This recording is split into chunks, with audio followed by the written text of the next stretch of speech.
America ने गजा में लड़ाई को लेकर दुनिया के सामने इजराइल को एक बार फिर नसीहत दी है। अमेरिका ने कहा है कि गजा के रफा में जमीनी लड़ाई इजराइल की गलती होगी और इससे निर्दोषों की जानें जाएंगी। हुआ यह है कि इजराइल हमास युद्ध शुरू होने के बाद जैसे जैसे गजा के बाकी हिस्से तबाह होते गए, वैसे वैसे गजा के आम लोग रफा की तरफ भागने लगे। अब खुद अमेरिका का मानना है कि इन लोगों के पास रफा के अलावा गजा में कोई सुरक्षित जगह नहीं है।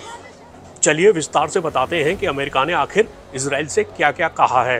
दरअसल अमेरिका के राष्ट्रीय सुरक्षा सलाहकार जैक सुलिवन ने बताया है कि इजराइल के प्रधानमंत्री बेंजामिन नेतन्याहू और अमेरिकी राष्ट्रपति जो बाइडेन के बीच फोन पर बात हुई है। सुलिवन के मुताबिक बाइडेन ने बताया कि वो इजराइल द्वारा गजा सिटी और खान यूनिस की तरह ही रफा में बड़ा सैन्य अभियान चलाने की आशंका को लेकर क्यों इतने चिंतित हैं। इसके आगे सुलिवन ने बताया 10 लाख से ज्यादा लोगों ने रफा में शरण ली है। वे गजा सिटी से खान यूनिस और फिर रफा गए। अब उनके पास कोई सुरक्षित जगह नहीं है। गजा के दूसरे प्रमुख शहरों को बड़े पैमाने पर तबाह कर दिया गया है।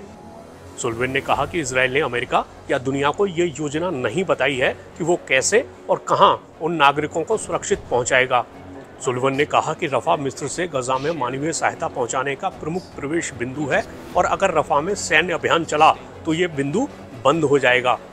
अमेरिका ने कहा है कि हमास को रफा या कहीं और पनाह ना दी जाए, लेकिन वहां एक बड़ा जमीनी अभियान चलाना गलती होगी।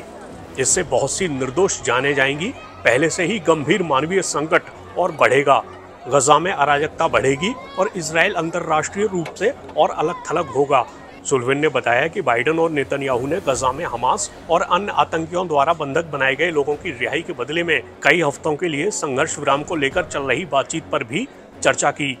बाइडेन ने इजराइल की सुरक्षा सुनिश्चित करने के लिए अपनी अटूट प्रतिबद्धता दोहराई और कहा कि इजराइल को हमास पर हमले करने का अधिकार है, जिसने यहूदी लोगों पर भयानक हमला किया था।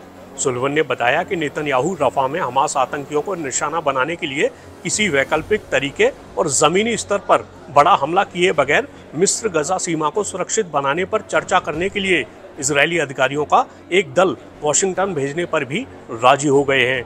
गजा में युद्ध के बीच बहुत से लोग बेघर हो गए हैं। इन लोगों के सामने खाने का बड़ा संकट भी खड़ा हो गया है। ऐसे में अगर जल्दी से हालात में सुधार नहीं हुआ तो गजा में आम लोगों से जुड़ा संकट और बढ़ सकता है।